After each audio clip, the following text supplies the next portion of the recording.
सवाबी में पुलिस और सीटीडी की मुश्तरका कार्रवाई में 2 दहशतगर्द हलाक कर दिए गए। दहशतगर्दों से खतरनाक असलहा और टारगेट किलिंग में इस्तेमाल होने वाली मोटरसाइकिल बरामद कर ली गई।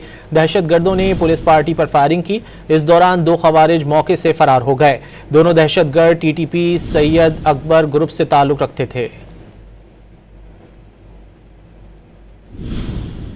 दहशतगर्दों से खतरनाक असलहा और टारगेट किलिंग में इस्तेमाल होने वाली मोटरसाइकिल बरामद कर ली गई।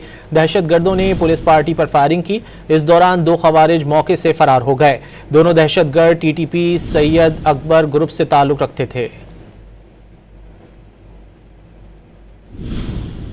दहशतगर्दों से खतरनाक असलहा और टारगेट किलिंग में इस्तेमाल होने वाली मोटरसाइकिल बरामद कर ली गई।